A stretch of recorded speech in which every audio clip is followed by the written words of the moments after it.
Before we get started with the video today, I want to warn that this video is a complete spoiler of the 2024 horror game Mouthwashing.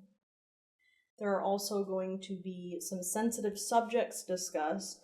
If you look on the screen, I will list them. This is certainly a heavy game with heavy subject matter, and I will not be shying away from discussing it.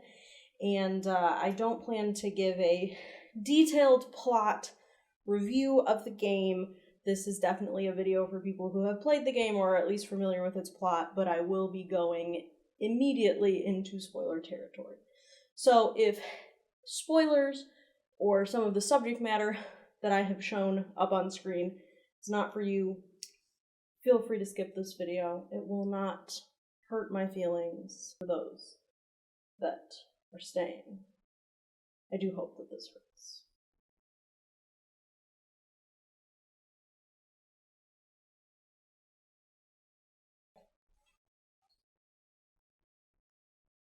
For my southern people, I got this at Publix. The frosting is good and I don't like frosting, so do with that what you will.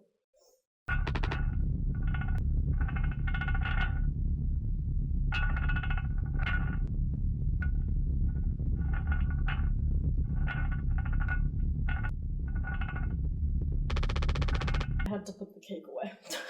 Hello, my name is glitchwitch.jpg. I make videos about internet horror, usually analog horror, digital horror, creepypasta, internet urban legends, and ARGs, and then sometimes survival horror games. And usually that just means Silent Hill, but today it means Mouthwashing. I'm so excited to talk about a game on this channel that's not Silent Hill. Yay! So, this is I'm branching out. I'm growing. Don't we all love to see it? Yes, today we're talking about the game Mouthwashing, which is everywhere online. This is something that I have had viewers suggest to me, but even before then, I had heard about it because I feel like the second it dropped, all I saw was Curly on my timeline, and I'm sure that you guys have maybe had similar experiences, because I think a lot of people who like internet horror are definitely gravitating towards this game. So, what are we doing here today? I am just going to talk about what I like and dislike about this game. Spoiler alert, it is mostly like. I really enjoy this game. Obviously, I don't want to make videos about things I don't like. So, because we're even here, I am a fan. And just get into, my thoughts and analysis and feelings about some of the heavier subject matter in this game, because this is a game that does not shy away from some very, very serious subject matter, which I think is great, and that's one of the great things about horror games. It is a genre that is not afraid to hold back from talking about serious issues that we face in society, because isn't that the real horror? So, if you're not familiar, Mouthwashing, really you shouldn't be watching this video if you aren't familiar, because I'm going to spoil the out of it. But Mouthwashing is a indie horror game developed by the company Wrong Organ. It came out very recently, I believe late September 2024, and it follows a ship, a spacecraft that is like, UPS in space. The company is called Pony Express, the ship is called the Tulpar, and it follows the crew of the Tulpar immediately before and sometime after a catastrophic asteroid crash that leaves them stranded on the ship. So our characters are Captain Curly, who we play as in the before part of the game, before the crash. And then after the crash, he is severely injured. He loses his hands and his feet and most of his skin, and he's all bandaged up. He cannot communicate. And he is really the only one that physically suffered from the crash because he was in the cockpit when the asteroids struck.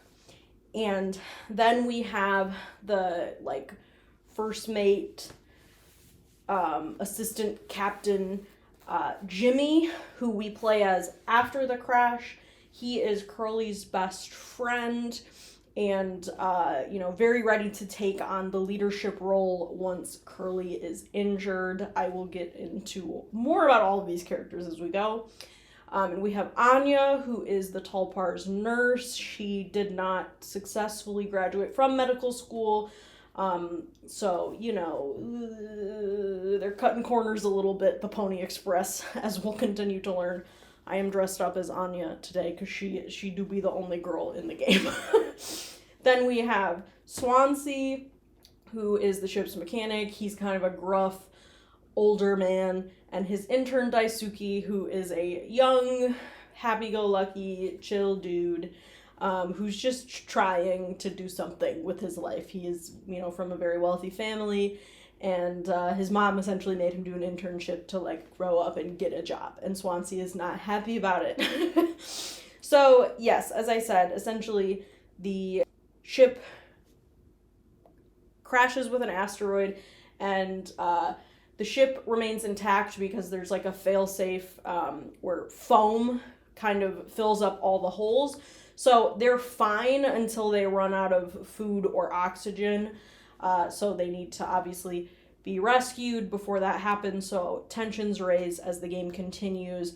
And initially you are led to believe that Curly caused the crash.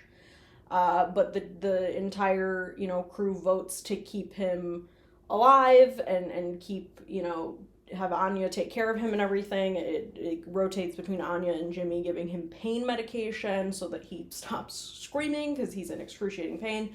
But as we go back and forth in the timeline, because the game is really interesting in that it has a non-narrative, a non-linear narrative. We're going back and forth in the timeline, playing as both of these characters, getting insight to both of these characters. We end up learning that Curly is not the villain quite, and Jimmy is certainly not the hero, because it was actually Jimmy who caused the crash. He had been assaulting Anya at night because the sleeping bays were not locked. They're not capable of being locked, but the med bay is. That's something that Anya reveals that I will certainly elaborate on later. And he has been, assaulting her, and it leads to her getting pregnant. And, Anya had made subtle hints to Curly that this was going on, but he never really did anything about it. And then when she blatantly came out and said, "I'm pregnant, this is messed up, what are we gonna do?" Curly goes to Jimmy and is like, "Hey, I know what's up, but, don't worry, man. We can fix this. We can make it okay. It'll be totally fine." Jimmy crashes the ship. That's his way of fixing the problem. Wow. So, yeah, we learn that he is responsible, and he wants, obviously, for Curly to take the blame, and that's why he wasn't so keen on keeping Curly alive in the first place. And he, continually is in denial of his actions, and it ends up resulting in everyone on the ship dying. Anya takes her own life, using the remainder of Curly's pain pills because, it's quite the situation that they're stuck in. Daisuke is injured in a vent when he tries to sneak into the medbay to save Anya, knowing that she is, they think she's going to kill Curly, but that is not what happens, obviously. He's injured in that, not gonna survive, so Swansea ends up kind of mercy killing him, and then Swansea is aware of what Jimmy did to Anya, and he is trying to kill Jimmy, but Jimmy ends up finding the gun on the ship, killing Swansea, and then he puts Curly in their one cryopod. Forgot the word. I am not a sci-fi girly, if you cannot tell. He puts Curly in the one cryopod and then takes his own life, and the game ends. What a happy time. Yay! And obviously there's a lot that happens in between there, but that's a general rundown of what happens. And man, what a game. This is one of those where, sometimes when things get really popular, you worry, why is it actually good? I don't know. And as someone who, I've said a lot before on this channel, I'm not really a sci-fi girly when it comes to my horror. I don't really love science fiction. this isn't really, it's science fiction in that the setting is on a ship in space and they're stranded. You know what I mean? It's kind of a convenient way for them to be stranded. It's a very grounded narrative that doesn't really rely on the sci-fi of it, so I really enjoyed that. I was I don't want to say pleasantly surprised. It's just one of those where, like, yeah, it absolutely lived up to the hype, and I really haven't been able to stop thinking about it since I played it. And my husband and I did play it the night of the American election. I live in America, so quite an interesting game to be playing in that moment, I will say. I think that definitely added to its impact for me, and is maybe part of the reason why I feel so strongly about certain aspects of the game. But before I get into any analysis, I'm just going to talk about, the basic things that I like just about the game. So I really love this game from a technical standpoint because the gameplay is, like, very bare bones and simple. And I'm not saying I need games to be bare bones and simple, but sometimes when you just have a really damn good story like this is, you don't need a bunch of stuff. Sometimes it just gets in the way. And, that's why I'll always be happy that Silent Hill isn't a damn combat game. Like, so many people get mad that the combat in Silent Hill isn't good enough. It's like, but that's not why we're here. That is not why we're here. So I appreciated that, I saw on Wikipedia they even referred to this, to mouthwashing as a walking sim, because it almost is. You're just interacting with the other characters and, picking up little objects, and, there's small puzzle elements, but I think that they really serve as indicators of Jimmy's, like, just losing it, his failing psyche, as he's continuing to just buy into his own delusion. So I think it's really effective, like, puzzles. I hesitate to call them puzzles. I'm talking about, like, when you're in the cargo bay and you have to, stop moving when, the thing's coming at you, or when you have to crawl backwards into the vent because you can't go forward. I really enjoyed that. I think it lets the story shine, and it's so short. I think it took us like 2.5 hours. So it's basically like playing a movie. It's an interactive movie almost, which I think is really cool. And I am someone who is not super familiar with just indie games in general, because up until recently, I didn't really have a way to play just like Steam games because my computer can't handle it. My husband has a computer that can now handle it, so that's how I've, was able to play this. But other than that, I'm pretty console locked. Like, I have a PS5, so if it's on PS5, I can play it. If it's not, I can't. So I'm sure there are tons of games that are, like playable movies like this, and it's just a whole world I'm not familiar with. So for someone who's new to it, it was super exciting and fun, and I just had a great time with it. So I really liked that. Visually, I think it was really cool. The character designs feel very kind of blocky and old school, almost like PS1 proportions to their bodies, but they have very unique little facial designs that I enjoyed. I love Anya's eyelashes and eye makeup. I think it was really visually striking. I liked how the Tulpar felt it just felt old, like it felt run down. You could tell it was kind of sad. And just, the colors were very striking. In a game where you didn't necessarily have to have that all going on, it was there, so it was just a nice addition. But again, I think the biggest thing to me is the story and the subject matter that the story was tackling. So I'm just gonna get into like my personal thoughts and analysis. And I do want to say before I get into this, a lot of this is my opinion.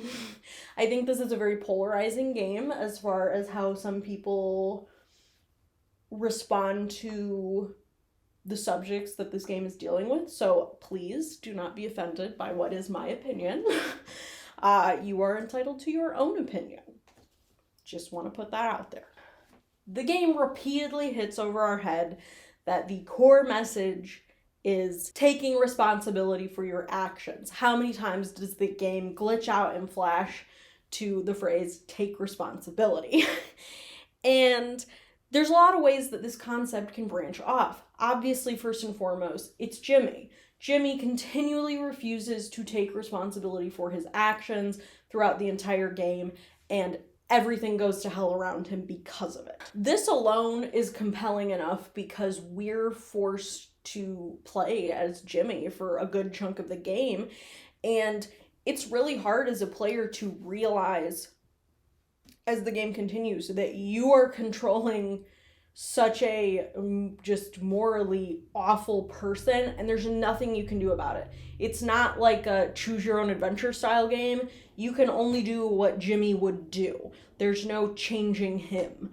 And that puts you in a really uncomfortable situation. And I mean, spoilers for Silent Hill 2 here. I feel like I shouldn't have to say that. It's 2024, but whatever. Crazy that if I had a dime for every time you played as a main character named James, who you thought was the hero but ended up being the villain, because I'd have 2 dimes, which isn't a lot, but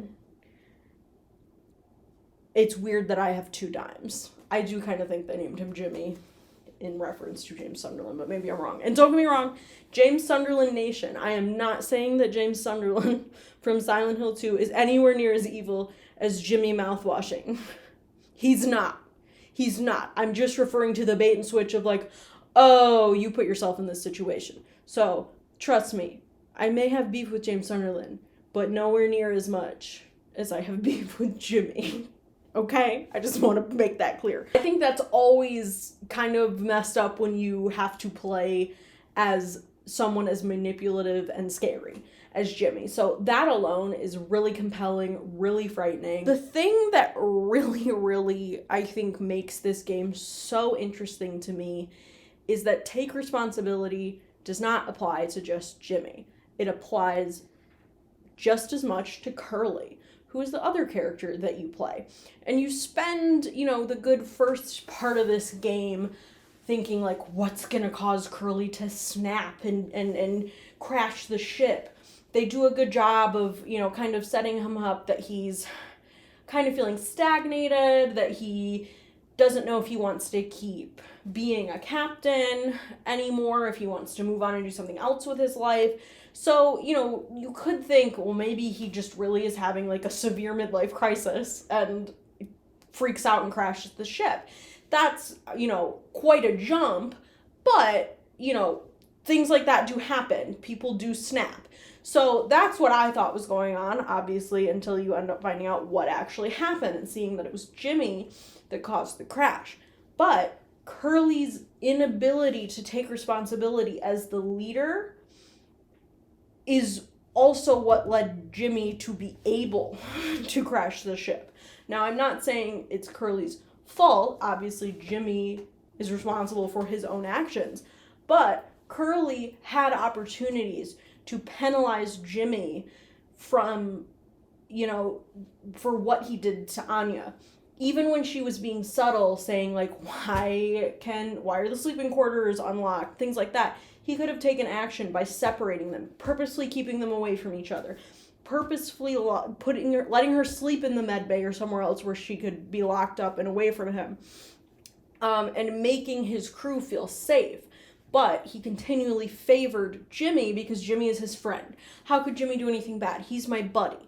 Even though we see that Jimmy is even hostile to Curly, accusing him of, thinking he's better than everyone on the crew because he's climbed to the top of his ladder and all that BS. So he's so blinded by like weird bro code that he doesn't see what's going on. So he's favoring his personal relationship with Jimmy over his duty as a captain, his responsibility as a captain to take care of his entire crew. And even in the end, when he finally finds out that Anya is pregnant and terrified, at the point she tells Curly that she's pregnant, she has hidden the gun because she is so terrified of Jimmy finding that gun and using it on her. And even after that, Curly still goes to Jimmy and says, it'll be okay. We'll make sure this is okay. It's gonna be okay. When he should have locked him in a room and kept him away from everyone and controlled the situation. But no, that's not what's happened. So it really is discussing like the male bystander effect and how men protect their friends who are creeps and abusers because they think, well, that's my buddy, he couldn't have actually done that. Well, y'all need to check your buddies and maybe make them not your buddies anymore once you find out that they're weirdos. And I don't really see this concept discussed in media of any kind, really, in movies, TV, video games, or whatever. So I think it's really fascinating, especially right now, that in the political climate that we're in, because, you know, this week we've seen people tweeting things like men, let me say it, and I'm not going to say people, they're men specifically, tweeting things like, your body, my choice. So for this to be out here right now, it really is a lot to chew on and a lot to think about, and I think it's a really important message that you need to hold your friends accountable and hold your family accountable and not stand by and let them do bad things just because they're your buddy. That doesn't make it an excuse, right? Curly does finally take responsibility in a different kind of way because he rushes into the cockpit after Jimmy, you know, sets a collision course, and, you know, he is painfully just torn apart. I mean, it's brutal what happens to him in the accident. So he's like, you know, getting cosmically punished for not taking responsibility, and if he had just done it in the first place, that wouldn't have happened, right? So it's like a very weird, up, forced responsibility, and I think he's painfully aware of it after the fact. Like, I think he knows what he's done, because he seems very uncomfortable around Jimmy, obviously, and he's unable to tell everyone else, hey, Jimmy's crazy. Even though he, you know, looked out for his buddy the whole time, that doesn't spare him after the crash when Jimmy's on his warpath, because, you know, I think he's purposefully hurting him and punishing him by, you know, force feeding him the pain pills, letting him choke on it. I mean, every time that you have to give him pills, it sounds just so painful and horrific. So it's like, that didn't even get you anywhere. He's not really your friend. He doesn't really give a shit about you, you know? So it's just, ugh. It's crazy. It's a really crazy thing to just show up in a video game. I'll always say it. Video games have some of the craziest social commentary and, you know, take subject matters that people don't want to talk about and they tackle them. Like Silent Hill 2 and Angela and the Abstract Daddy. That's a crazy thing to put in a video game back in the day when they did that. I will always say that Outlast 2 has, like, the best story about Catholic sex abuse that I have ever seen in a story, point blank, period. It's just such a great medium to tackle these issues, and horror in general, in movies, literature, whatever, always is willing to tackle these subject matters, but I think gaming does a really, really good job with it.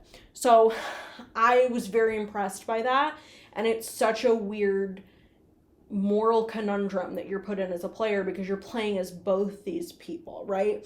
You go from thinking Curly is evil and has, you know, doomed them all to realizing, well, no, he is not the villain, but he should have done more than he did, right? It's, you know, it's not black and white, it's gray, like everything.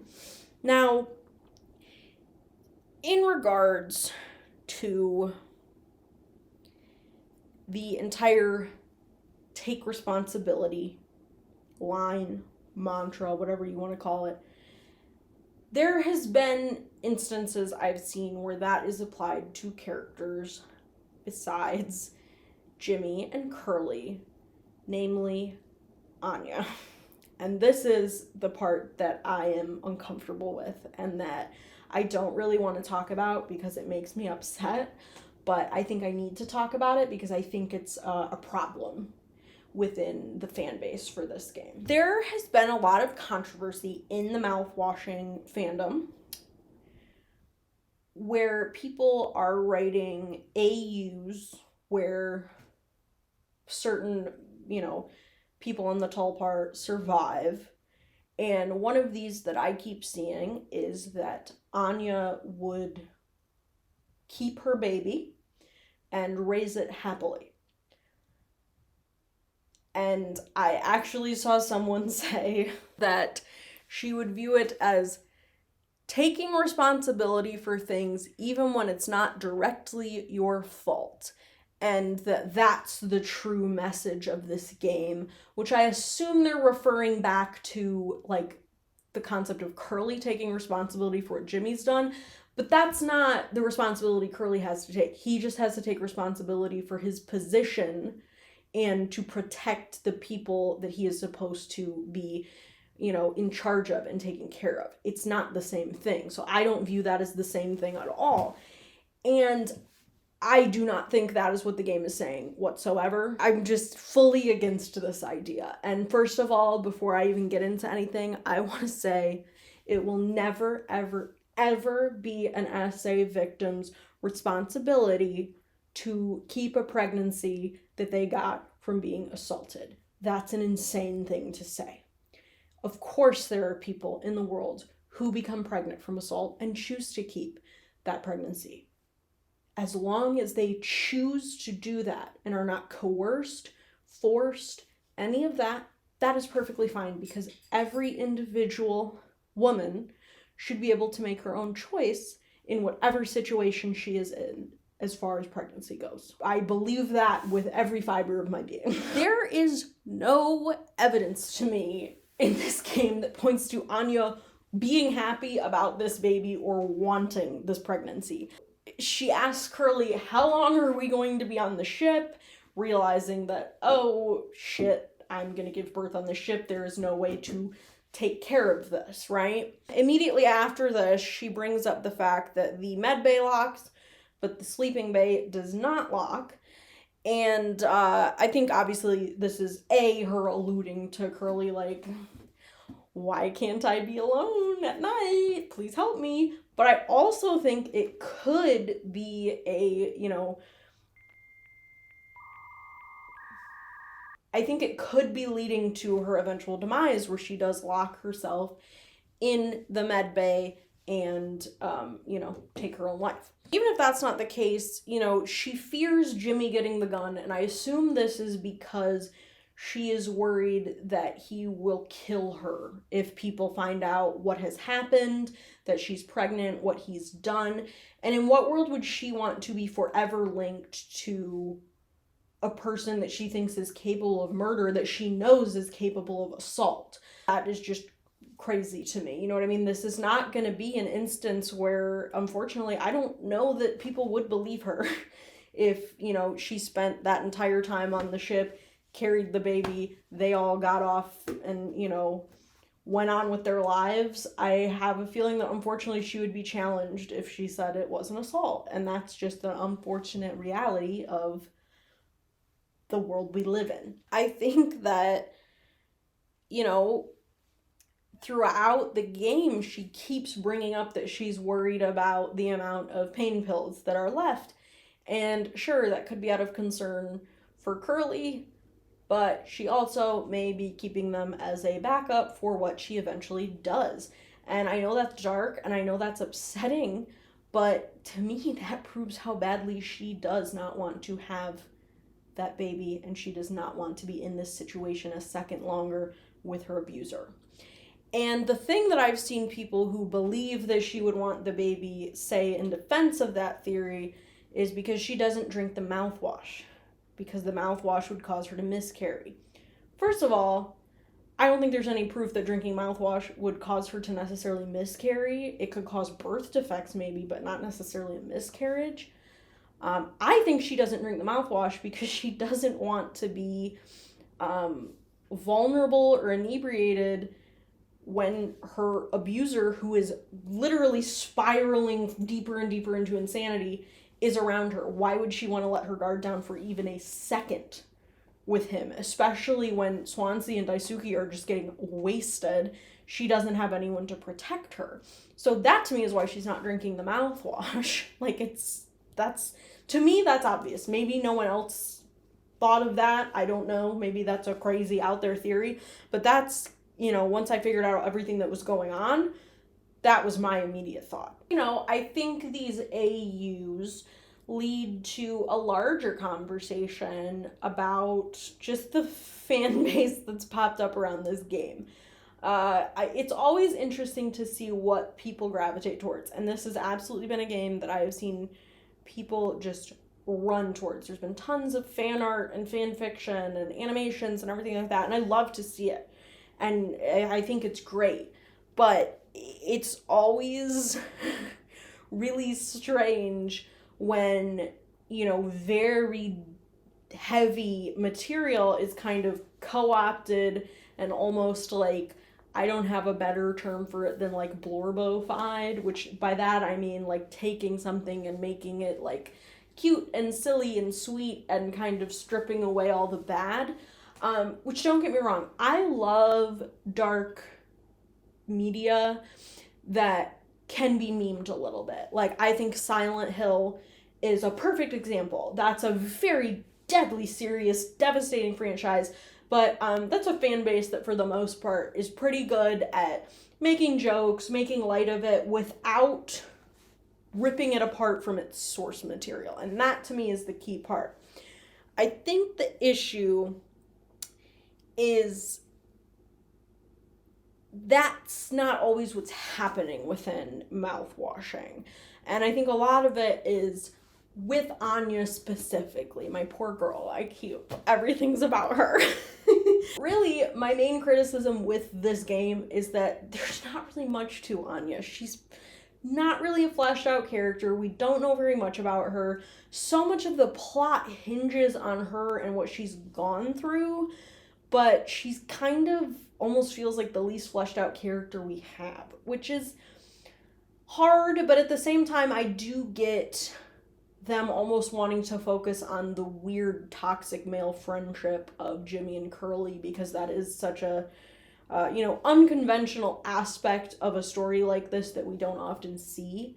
So I don't really fault the people who made the game for doing that, but that is just one of my only, I wish we knew a little bit more about her. I wish we understood her and her perspective a little bit more. But because this is the type of character that she is, people are projecting. She is a character that is getting projected onto in a big way. And I feel like people are almost using her as a puppet, and, to some, she's a resilient survivor. Some people write AUs where she goes to med school and it's great. Some write AUs where she becomes Curly's wife and they raise her baby together, which is weird and uncomfortable. I'm not saying that in a word Curly couldn't,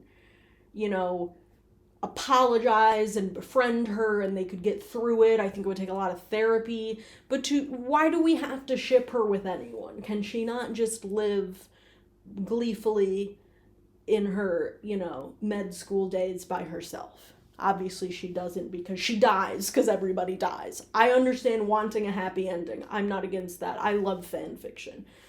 But you don't have to ship someone just because you can. Sometimes I think it actively hinders the point of the story. You know what I'm saying? It's just, I think the issue, like I'm saying, I'm trying to say this in a way that's not going to piss people off.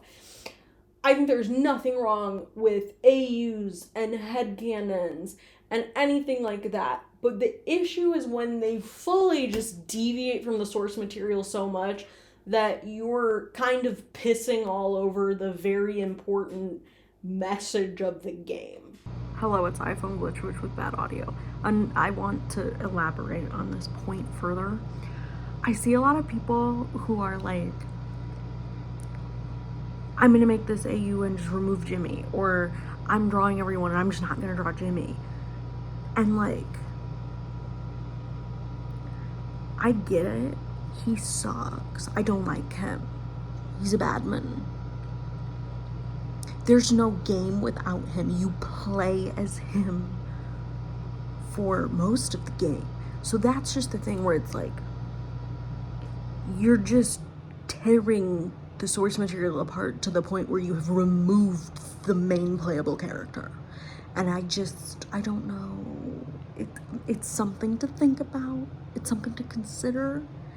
And I don't know. I don't like him either, but he is there. And the Anya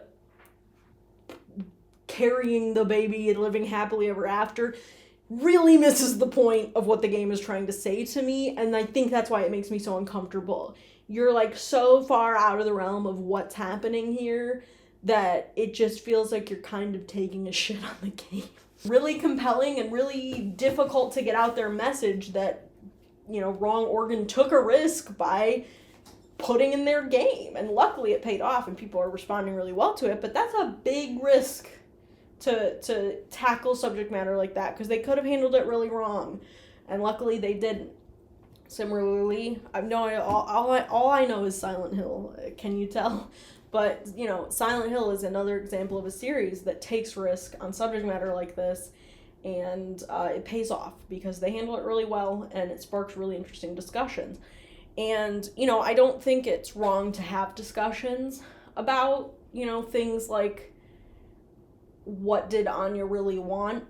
Did she want the baby? Did she not? XYZ. I think those are important discussions to have because I think it relates back to the real world implications of these very real issues like assault and, women's reproductive rights and all that. That's very, I don't want to call it a hot topic because that's really reducing it to something silly, but it is a hot button issue, especially in America where I live. So I think that's why I am so strongly protective of this character in a weird way. I'm like, just let her exist in her bubble and don't project onto her, please. But then am I not projecting onto her in the same way? I know. Pot, kettle, black.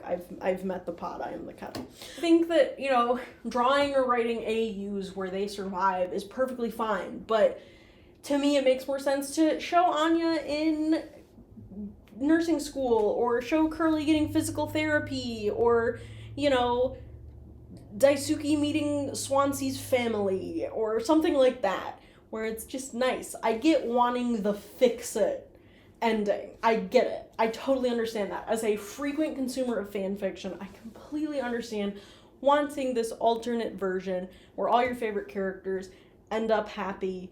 But I think when you're dealing with real world subject matter like pregnancy from an assault, you have to be careful what you put in your fix-it ending, because that's going to have an intense effect on real people who have dealt with what that character has dealt with and are seeing what you're writing. I'm just putting that out there. I don't think anyone has bad or malicious intent with this whatsoever. I just wanted to lay all the cards out on the table and have a discussion about it because, I think it's important, and I think this is a very important game, and I'm very glad it exists, and I had a really great time playing it. It made me think. I have not stopped thinking since I played it. And honestly, I don't know. I'm grateful it exists. I really am. I think it's very powerful. I think it's great that there's been a huge fan response. I like seeing the memes and the fun things, especially when they're at Jimmy's expense, because it's fun to watch, Swansea kick him in the face. That feels good. I enjoy that. What have I learned? I've learned that I love games where the protagonist is named James or some variation of it, and he ends up being a little sus. I also love games that are basically walking simulators that have to do with delivering mail. Much to think about. Let me know what you thought of this game. Let me know, what your interpretations of certain things are. Obviously, I kept it very Anya and her story centric because that's what resonated with me so much. But let me know what you thought. And, feel free to recommend other games you think I would like.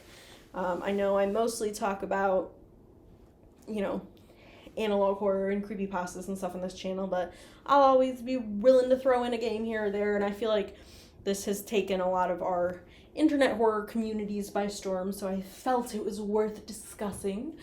And there will be a Silent Hill 2 remake video someday. I am working through replaying it on New Game Plus because there's more things on New Game Plus, and there's a chainsaw, and I want to talk about the chainsaw because it's fun. I hate the noise though, it drives me insane. So that's coming, I promise. I know it's been forever. I just want to make it as holistic of a video about my experience as I can because I love Silent Hill and it means so much to me. And also, you know, I had to take breaks to play things like this, and this week I was really not in the mood to play Silent Hill 2. It was a little much for me. I played Cult of the Lamb instead, and Myst. My husband and I bought Myst. I've never played Myst before, he has. Y'all, I'll find a way to make a video essay about Myst. It literally, I've never experienced it, but it harkens to an era I miss so much that I almost cried just seeing the graphics. So it's been a great gaming week for me. It's been great. But I want to thank my YouTube members. Thank you so much. We have the lovely Creepypasta OCs up on the screen somewhere here. And then in survival horror emo, which I wouldn't call Mouthwashing survival horror because everybody does not survive. And you are playing as the horror, are you not? Anyway, in survival horror emos, I have E-Rob and so-called Punk. And then in analog horror scary face, I have Kira Coffer. So thank you so much. If you would like to become a member, there's a little join button next to the subscribe, which you can go ahead and hit the subscribe for free. You don't need to give any money for that. That's just, you just press a button and then I keep showing up, which is probably scary and will keep some of you from pressing that button. And, you know, it's up to you. It's your life. You gotta make your own choice, right? And, man, what a game. I'm never gonna stop thinking about this game. And I don't know, like, I don't have very many friends that have played it, so you get to be the people I scream at about it. So this was a serious video. I feel bad. I feel like I didn't make enough jokes. I've been making a lot of jokey videos lately, so we're back in, like, Baraska territory with this one. Whew. Don't accidentally get stuck in foam and have your boss have to cut you out of it with an axe. That would not be fun. Also, Jimmy can rot deep. Hate him, hate his guts. Bye.